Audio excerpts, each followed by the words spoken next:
Hello, this is EU Perspectives, and my name is Karolina Novotná. Today we will be talking about the subject of the EU budget. And here in the studio with us to discuss this important topic is member of the European Parliament from the EPP Parliamentary Group, Tomáš Zdechovský. Welcome. Thank you very much for your invitation. Thank you. Also with us is Andrew Bounds, reporter for the Financial Times. Welcome. Thank you. We also have Melchior Szczepanik from the Polish Institute of International Affairs. Welcome. Good afternoon, thanks for having me. And Mr. Zsolt Darvis from Bruegel. Welcome. Thank you very much for inviting me. So, since the 1980s, the EU budget has remained at around 1% of the EU GDP. That changed in response to the pandemic when the Recovery and Resilience Facility was introduced. However, that is only temporary. It stands outside the multi-annual financial framework and is scheduled to expire in 2026. So let me start by asking you all the same question. Is the size of the budget sufficient? And if not, what are the areas where we need to add more money into the budget? Mr. Zdechovský, can you begin? Yes, I think that if you ask this question so provocatively, you will have it provocative response. And first response is that it's not enough sources for our priorities because we have other priorities as 10 years ago. And I'm in the European Parliament 11 years. The main focus last 10 years was for the Green Deal and green priority. But after the Russian invasion in Ukraine, our priorities absolutely, completely changed. And we are now much more focused for the money for the defense. And if you look on the budget of European Union, there is not enough money for defense. There is not enough money for another politics, for security, and for other priorities which we have it in this moment. Also, it's mean first to cut and make any revolution and change the European Union, cut some organization as the Committee of Region and European. We will get to the resources, but maybe for now, what are the priorities where we need more money? In this moment is defense. It's really for us number one, and we need to find the resources for defense. If you compare it, the situation with USA and compare the situation what's going on in the world, also it's really necessary to have it much more money specific for this chamber. Mr. Bounds, would you add anything else? Yes, I think the number of priorities is growing. What's interesting is that the EU budget is still, some people would say it's very old-fashioned. So about 1/3 of the money goes to agriculture still. About 1/3 of the money goes to cohesion, what we call, which is money to poorer regions to get richer. So there's only really 1/3 of the budget that's sort of flexible at the moment and you can use for different priorities. And those priorities are growing. Today we have something called the Competitiveness Compass, which the Commission is issuing, and that has a whole list of things that need to happen to help our economy catch up with the US and China. And there's no price, there's no money in that. But you know, I looked for figures, but there's nothing. But if you look at the implication, you know, electricity grids need to improve. We need a massive transformation of our industry, reskilling people to work in different ways, and this all is going to take money. So the interesting question is, where will that come from? Yeah, and we will get to that question. Mr. Darvis, we've heard defense, we've heard measures to help the EU's competitiveness. Is there anything else, or would you just highlight those points that were already made? So I think that the general principle should be that EU should only fund projects and programs which are benefit the whole European Union. Currently, there's still a lot of funding which are very national. For example, we will talk about in more detail later, I mean the transfers to farmers in each EU country, which is a kind of social policy. I mean, it's in the treaty. The treaty says one objective of the common agriculture policy to support the living standard of people working in the agriculture, but that's not something which makes, Europe more competitive or more complete. So very much focus should be on where the EU can really bring value added, and indeed this includes, the digital transformation, quite importantly, cross-border projects, because also national governments focus a lot, they do a lot themselves, focusing on their own country, but much less going on, for example, connecting different grids across countries. So the EU budget should clearly focus on where the European Union can bring real value added. Okay. Mr. Szczepanik, do you hold the same view? Yes, well, I think the question about the size of the budget is closely connected to the question on what the EU member states want to do together and what they want to finance together.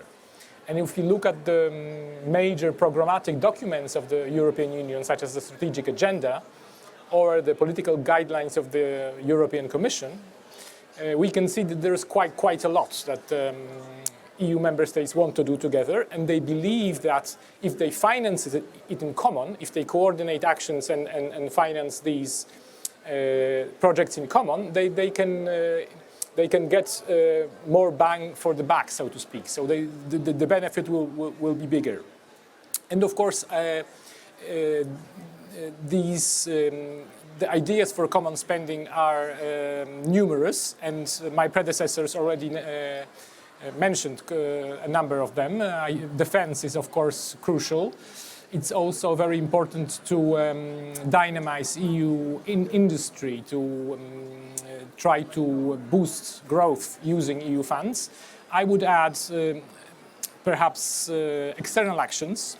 The EU also has the ambition to improve its relations with a number of partners around the world, and it will need money to do that. Money will also be needed to speed up the green transition. It is, of course, related to economy, but I would say also a very important priority. Perhaps I should also add that the so-called traditional policies, they remain relevant, especially cohesion policy, I believe, because the principle of solidarity, the idea that richer members help those less affluent to catch up, to develop quickly, I think it is still very important and relevant. So the challenge for the EU is to reconcile the kind of new priorities with the traditional policies. So we've heard many ideas on what the EU budget needs to fund, but those are many different priorities. The budget, as we already established, is pretty small. So what is the way forward? Is it just to increase the budget? Is it to refocus some of the finances? Or is it maybe so those are basically the two options. Mr. Zdechowski.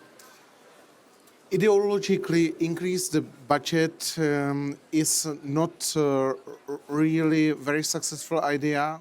I heard it many times here last 10 years, how we will find the new sources.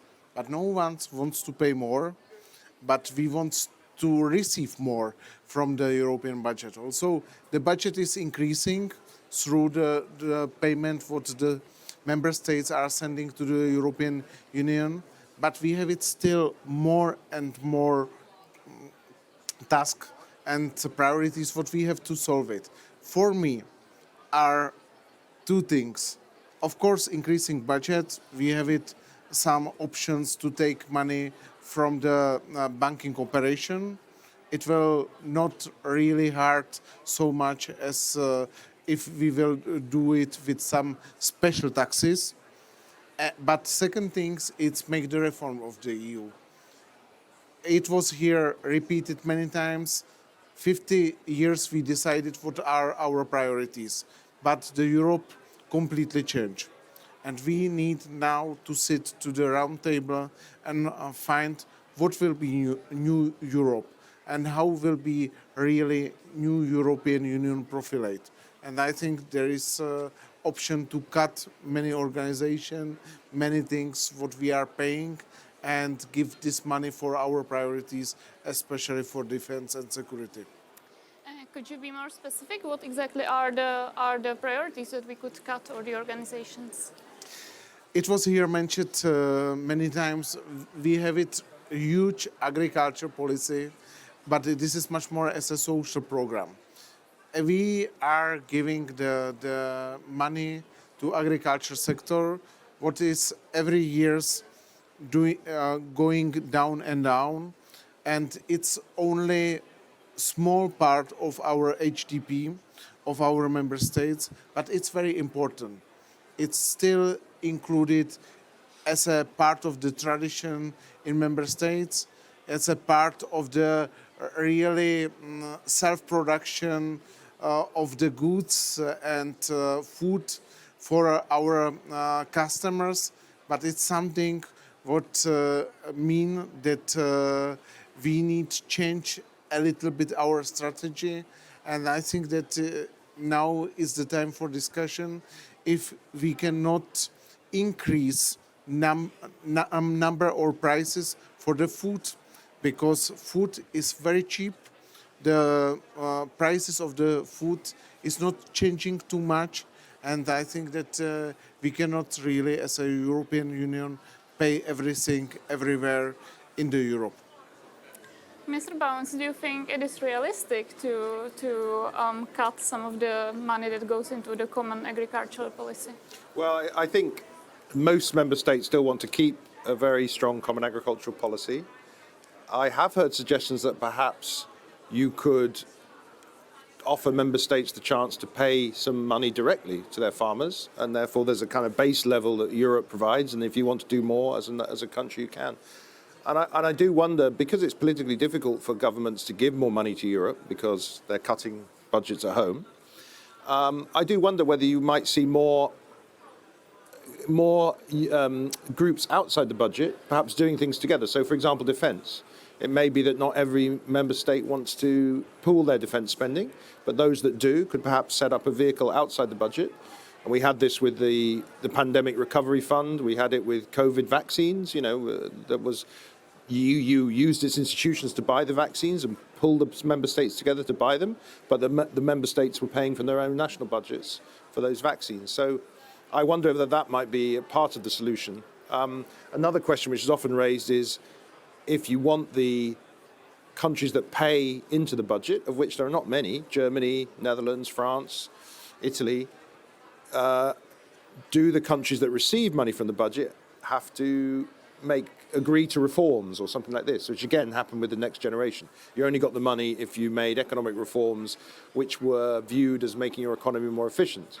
So do you have to say, do you say to those countries, look, we're willing to guarantee you still get as much funding, maybe more funding of the budget, but in return you have to do something, which we call conditionality, which again has been quite controversial, but it's a debate that's being had. Mr. Darvis, do you think that could be a way to give countries the option to get more EU money if they agree to certain reforms? Or if not, what is then the way, do you think, to increase the budget or to find the money for our priorities? So conceptually, this is a very good idea. But if you look at the experience of the Recovery and Resilience Facility, I think we should be very cautious how to approach that. Because the way the Recovery and Resilience Facility worked is that countries proposed various reforms and certain targets that they wanted to achieve. Certainly there was a discussion with the European Commission. But basically, if you compare the different plans of the 27 countries, they were completely different, not comparable at all. So we simply don't know that, if we allocate, let's say, 1 billion euro to Poland and 1 billion euro to Germany, whether that money involves the same kind of effort by the country, or some country can get money very easily, and also whether they can get similar results, or one country can achieve much more and others much less. So I think it's a very good idea to condition EU payments on certain reforms and investments, but it should be in a standardized way, harmonized way, to ensure cross-country comparability and the proper measurement of how much achievements we are actually indeed getting out of the money. Now, as regards the size of the budget, many member states, especially those who are net contributors, they typically look at how much they pay in and how much get. This is sometimes called the so-called net balance culture. And the main driver of this is that most of the contributions are based on the size of the economy. So a larger country like Germany and France, they pay more than a small country like Cyprus or Estonia, which is obviously rational. But if you, for example, look at the recently introduced plastic waste levy, so for the current annual budget, a levy was introduced for countries they are not recycling a large share of their plastic waste, then they have to pay more. And then the country don't look, I have to pay more because, my money is going, my taxpayers' money is go to the citizens of other countries, but I have to pay more because we don't recycle enough. So our own policies are bad, we should improve our policies, recycle more, and then we will pay less. So if we can move away from this dominant gross national income-based contribution towards other revenues, which are, levied on certain activities which are effectively harmful, like emissions of CO2 and things like that, then also this resistance against increasing the budget could be somewhat less because countries don't look, I pay more because my GDP is larger, look, I pay more because I emit more, so I need to introduce measures to reduce harmful emissions.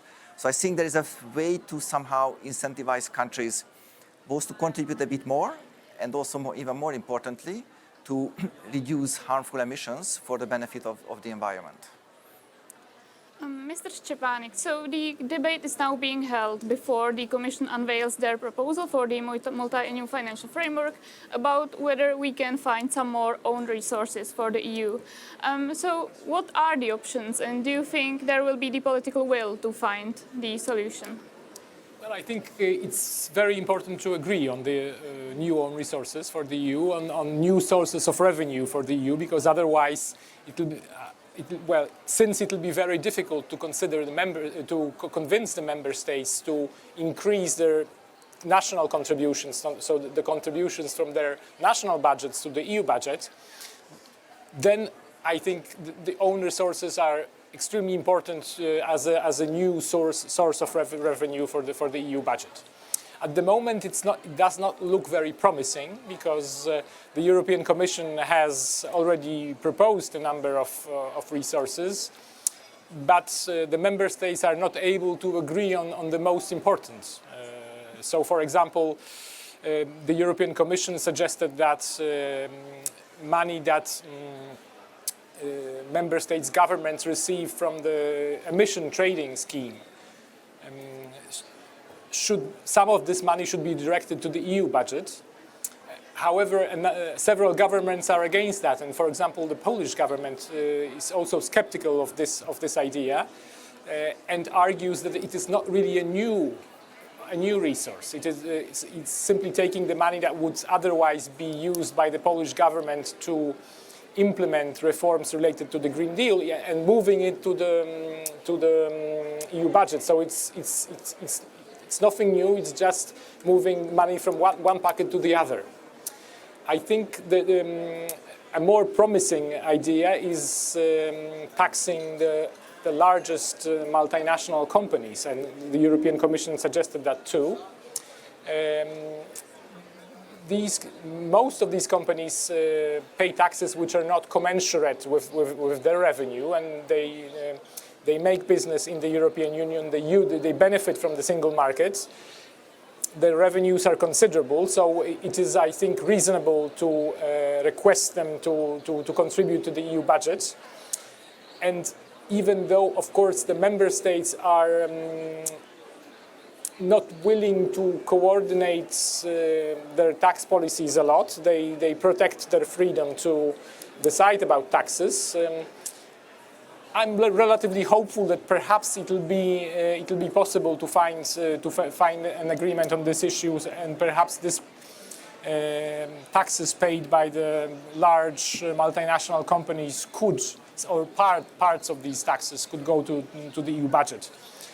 And a certain obstacle here is that quite a number of these companies are based in the United States. And of course, the new US president is not keen on this idea. So it will also demand some sort of a deal with the deal maker in chief, namely Donald Trump. So I believe, so just to sum up, I believe for the EU it's absolutely necessary to find some sort of a compromise on the new own resources, but it won't be easy. Mr. Zdechowski, would the EPP be fine, and will you try to find an agreement on those options that were mentioned in the debate?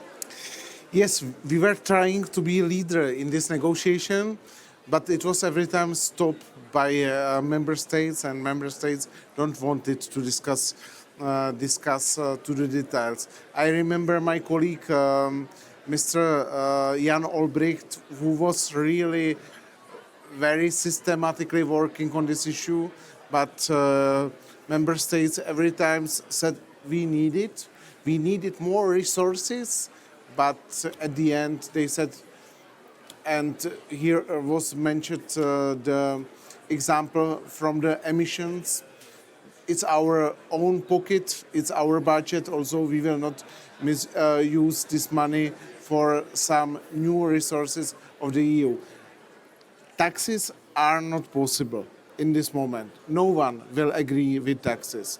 Also, we are now speaking about it. We will take some small money from every transaction, from every banking transaction. This is things what was here discussed for 20 years. There is no still any position. Some of states are still boycotting these issues, but I think this is only one possible way how to manage it. If we will take 1/10 of euro from every transaction, I think it's the possible way how to improve it budget of European Union, because the member states will not pay more, and we have it here enlargement of EU. We have it now the support of Ukraine. We have it many global issues what we would like to solve it, but we don't have it more money in budget. It's really absolutely, the numbers are absolutely clear. Mr. Bounce, in the beginning you mentioned competitiveness. We've heard the drag report, we need huge investments. Can maybe the private sector also be a part of that? Can we touch the private finances and use it to fund our goals when it comes to competitiveness? Yes, I mean, indeed, and there are lots of investors looking for projects, green transition projects, green steel, green hydrogen, but at the moment, most of them are not marketable, they're not profit-making, so you need some public investment to either create the market or address the market failure or encourage them to invest on the back of, and also a clear strategy, and direction of travel to guarantee them some returns. So I think there is private money waiting, but they're sort of waiting and seeing which way the EU is going to go, and actually will some of the regulatory barriers to doing business come down? So, for example, even the single market doesn't always work effectively. There are different charging electric vehicle chargers in different member states. You can't necessarily, they're not always compatible. The way you pay for them is not always seamless. So I think you have to address these kind of issues and make it easier for business, give them a reason to invest, because they have the choice between an EU market of 450 million, which is very rich, and potentially interesting, but quite segmented still, or a US market, which is easier to deal with maybe, and a Chinese market, which is complicated because the Chinese is not a market economy, but nevertheless, has a set of policies you can understand, and you think, if I invest there, I know what I'm going to get returned. And the other big question behind this is, this question of whether you can use more European savings, private savings and investment in Europe, because a lot of that money at the moment, again, there's lots of different national markets, and the money doesn't really get put into big enough pots. And there's something called the Savings and Investment Union, which is a project that the EU has been trying to get off the ground for a decade. And the Commission is hopeful this is the moment when member states will say, okay, we agree to one regulator, for savings across 27 countries, so that we have big enough pots of money. But again, politically, some member states still say no. So there's a question of whether this is the tipping point of making some of these decisions politically possible because there's no alternative, or whether member states will continue to think, no, I'd rather have my own small section of the economy and not do things on a wider scale because I'm fear of losing out, or I fear deregulation, or whatever it might be. But I mean, that's the kind of moment we're at now, and we'll see in the next few years whether governments are willing to take those risks. And maybe let me ask you another question. So I feel more of a sense of urgency than I did ever before to find a solution. Do you agree? I think there is a sense of urgency in this town. Whether that's shared in all the national capitals, I don't know. And also, again, you have to decide on the direction of travel. So some people want the biggest issue is defence. We must sort out defence. Other people say the biggest issue is the economy. We must sort out competitiveness. So member states still have to decide what their priorities are and head in that direction. And tough choices are going to have to be made. And let's see if leaders are willing to take those tough choices, because, again, a lot of governments are quite weak. They're quite unstable. They're coalitions. They fear losing power if they take tough decisions. So I think it's going to be very interesting and very interesting to report on. But I couldn't tell you where we're going, to be honest. Mr. Darvis, let's maybe come back to the topic of budget. So in the summer, we will see the draft for the new multi-annual financial framework that will be then applied from 2028 to 2034. There already were some media reports, which of course they were only leaks, so we can't be really sure if what it's going to look like, but we do know something from what Ms. von der Leyen stated in Piotr Serafin's mission letter. And there she mentions linking key reforms with investments. She mentions the European Competitiveness Fund. She mentions that it should move from a program-based budget to a policy-based budget. What could that look like? So these are generally nice principles, and certainly we can't expect a mission letter to provide all the details. But I have to say that after reading that mission letter, I felt that something is missing, because yes, it expressed that there should be a budget of policies. The new commission wants to be an investment commission. But, and yes, the competitiveness fund is also mentioned, which is just, seeing the first proposal, the light of the day. But lots of other things are not really clear from that letter. Quite importantly, how the EU budget wants to be the investment budget, how the European Commission wants to be an investment commission. I mean, the EU budget already mostly included investments in the past, so that will probably continue. But an emphasis on investment budget must mean that the new Commission wants to invest more than what the EU budget did so far. But there was no indication in the mission letter on how it's going to be achieved. I mean, our colleagues already explained how difficult it is to convince member states to contribute more. The only way to have more investment is to have more contributions. But the mission letter didn't say, look, Mr. Serafin, please try to convince member states to increase the EU budget by 0.5% of GDP because we need these and these and these strategic investments, and without increasing EU funding, this will not happen. So without such concrete proposals or ideas how larger the EU budget should be, it's very hard to see how all these goals are going to be achieved. So I'm always hope for the best, but my worry is that there will be a little compromise. Maybe the size of the budget would be increased a little bit.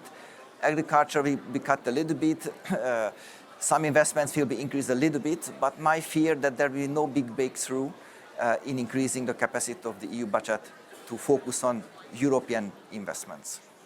Yeah, so in the mission letter there was basically a mention of trying to find new resources, but it was very vague, and yes, so Mr. Szczepanik, maybe similar question to you. If we are talking about moving from a program-based budget to a policy-based one, what could that look like? Well, I think this term, the idea of a policy-based budget is needs some clarification. The way I understand it is that the EU budget should be more connected to key priorities of the European Union. This was something that was emphasized by Mario Draghi in his recent report on competitiveness, and he highlighted the fact that in his view, the strategic priorities, as he said, the strategic priority of the EU do not drive EU spending enough. And here we come back to this dilemma between financing the new priorities that appeared recently, for example, defense, and financing traditional policies, to which a number of member states, especially the net beneficiaries who benefit clearly from these policies, they are very attached, and they are not very keen on reducing the budget. So, as I said before, the challenge for the member states and the European Parliament, of course, during the negotiations will be to find some sort of a balance. I believe that the Commissioner, during his hearing in the European Parliament, he was very clear, and he emphasized that the EU needs a larger budget. If we don't have bigger contributions, if we don't have new own resources, if we don't borrow money, then it will be difficult to have a budget. It will be impossible to have a budget that corresponds to the ambitions. So the member states will have to find some solutions. I agree with what Zsolt just said, that it will be probably some minor corrections here and there. I cannot see a revolution. So most probably the cohesion policy and the common agricultural policy, the budgets of these policies will be reduced a bit. Perhaps the member states will be invited to increase their rate of co-financing, and this will liberate some money for other priorities. Perhaps at the end of the day, we will have some agreement on the new own resources, and I think the member states should seriously consider joint borrowing again. There is recently a Polish think tank called Institute for Green Economy presented an idea for the EU competitiveness fund, and they suggest that this should be created through joint borrowing, and that this should be an off-budget mechanism. And this way, we wouldn't have to wait with this fund for the next multi-annual financial framework. It would be possible to create it now, relatively soon, perhaps in 2026. And it would be an injection of important investments that would dynamize EU industry in the key areas. And how would the decision-making process work? Would that require unanimity? Well, yes, that would require unanimity, or perhaps it could be created by a coalition of the willing member states. We could also consider such a possibility, but the researchers that prepared this proposal believe that if we have it as I said, outside the EU budget, there is less pressure to increase the budget, which is and the net payers especially are skeptical about increasing the EU budget, because they believe that once we increase it, once we go quite a lot above this 1% of GDP, it will stay that way. So they they are afraid of institutionalizing this larger EU budget for the next decades to come. So perhaps they could be more amenable to accept an off-budget fund, which would be a sort of an emergency fund to help the ailing EU economy. Mr. Zdechowski, would you support the idea of more common European debt? No, I am not. Really, this is really something what socialists, Greens, Communists, Renew promoted here, and I am strongly against. This is every time stupid idea. Normally in your house, in your home, in your family, you are not using debt every time, everywhere, only for investment, for strategic projects. And I don't see here strategic project. We can cut more things in our current budget. We can every year have it more than 20 billion euro from current politics. I am absolutely sure that if you give me right, and I will be in the Mr. Sarafin chair, I will find the sources. They are. And what you said, it's absolutely true. This is really the most stupid ideas in European budgets is give the money to all the member states that they will solve small problems. This is the politics, wrong politics of EU. We need, and it was in Draghi report, as European Union, take power and make European projects. Defense, increase budget for defense. It doesn't mean that I will give more money to Czechia, to Poland, to Hungary. Separately do any projects. We need European projects. We need European tank. We need European aircraft. We need European air defense. And some of these projects cost huge money. And I cannot invest from my Czech or Polish or Belgian pocket. And we need to do it together. And it will be absolutely much more easy and cheap. And this is how we need to use European money. But now the member states are saying and promoting to the voters, we need more money from European Union to solve our problems with the railways, our problems with the education, our problems with healthcare, and this is most problematic things on the budget. And this is why I am strongly against. From budgetary control perspective, I can show you in every country how we are giving money to mafias, to people what are really not, what are misused the European money. We have it many examples in the Czech Republic that some oligarchs are taking money, they have it huge profit, they are absolutely most richest people in the Czechia, and they receive still through the agriculture programs huge amount of money. But we have to stop it. This is how European Union will be not great again. To bring some controversy. Okay. There are things I very much agree with you, that increased spending should be spent on investment. And for example, you mentioned the European air defense shield, which all countries, even Germany, is relatively small to develop that, so that should be done together. But that is an investment.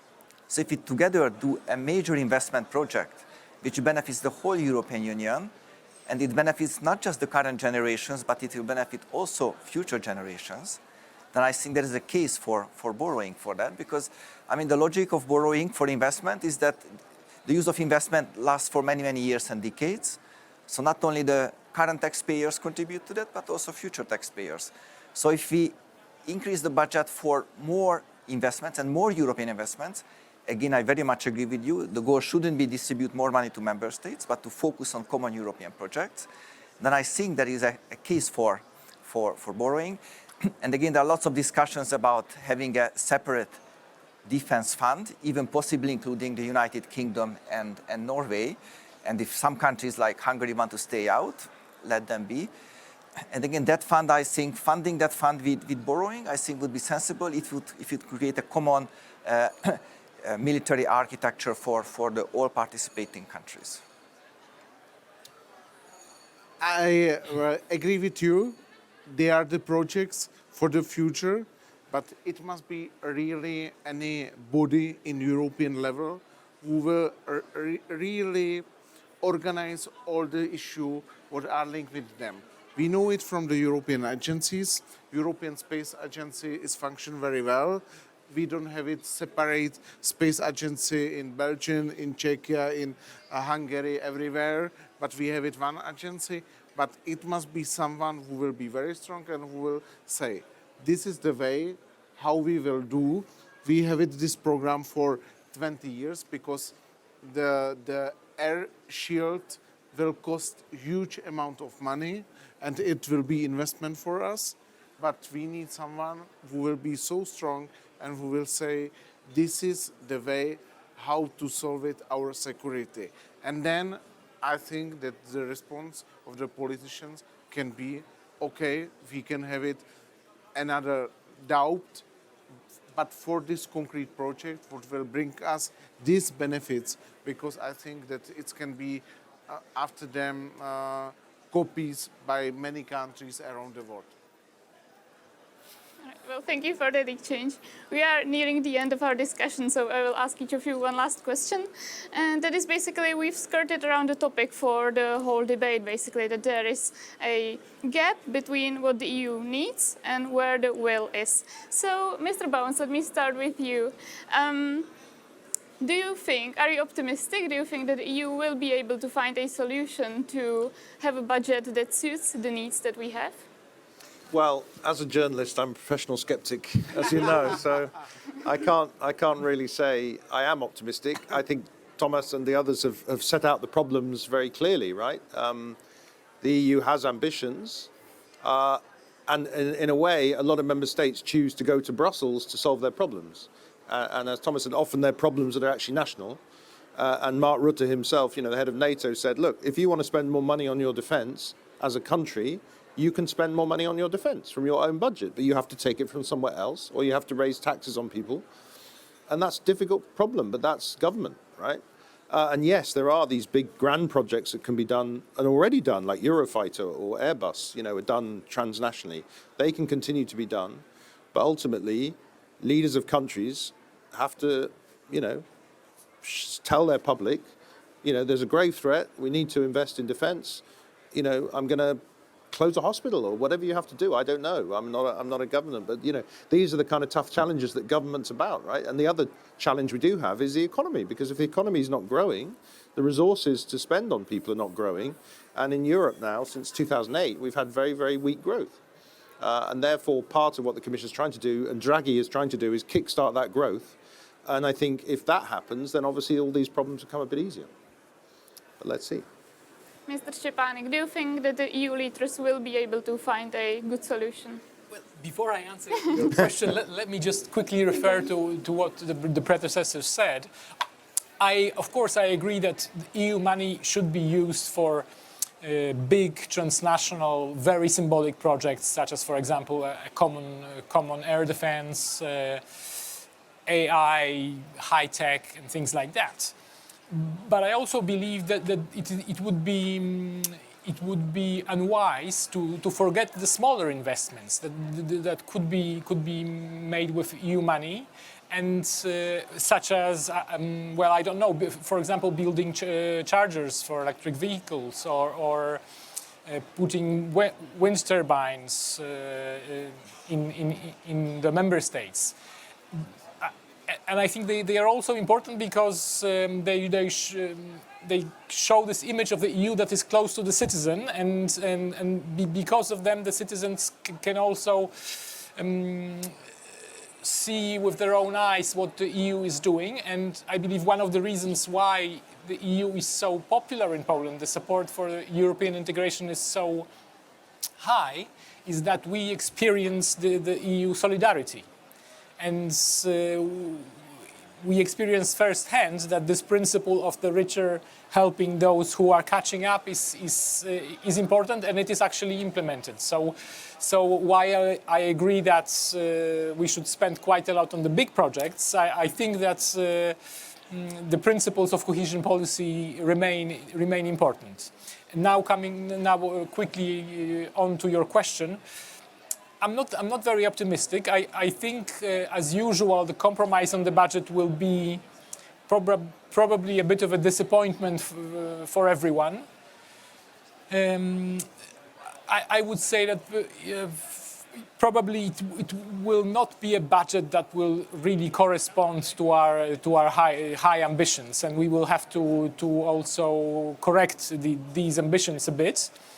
But I believe that it is possible to definitely improve the way in which the EU money is being spent, and so we don't. Not only do we need more money, but also we need to use better the resources that we have, and this is something that can be done. And this principle money for reforms, I think is the right way to go about it. Mr. Darves, are you optimistic? So I very much agree with what Mr. Stefanik just said. So instead, let me bring another important issue, the possible cost of enlargement to the EU budget, which I think there are a lot of myths around. I mean, some politicians say that it will completely, rule the whole EU budget. Current net beneficiaries will turn to net contributors.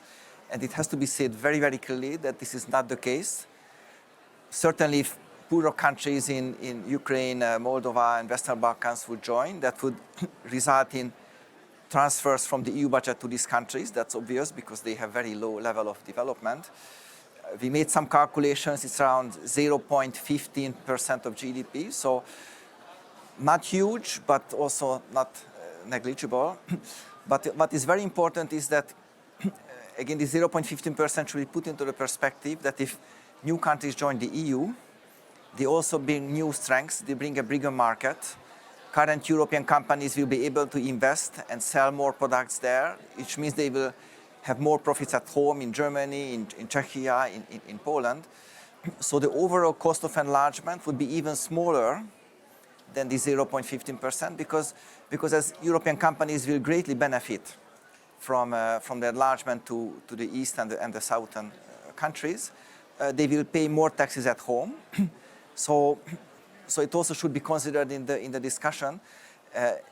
And therefore, my conclusion is that the budget impact of enlargement should not be a factor in assessing at what time countries should join. I mean, much more important is how well these countries meet the fundamental values of the European Union. Right. Mr. Zdechovský, again, same question. Are you optimistic? Yes, I'm optimistic from my background. So as crisis manager, you have to be optimistic, but I'm realistic also, and I agree with what you said here. It must be a really pragmatic decision what we will do with European Union. I think that cooperation is key issue.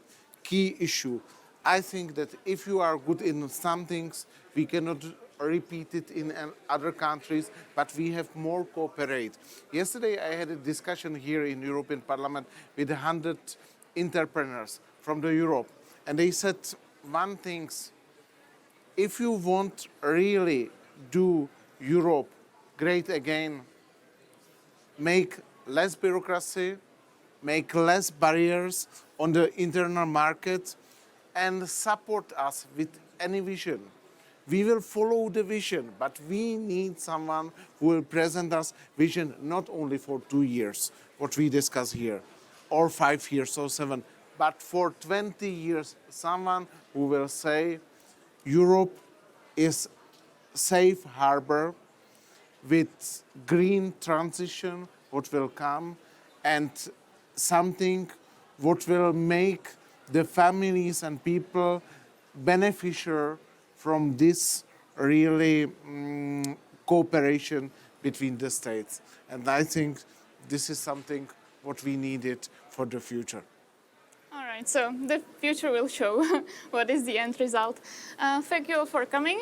This was EU Perspectives, and we will see you next time. Thank you very much for your invitation.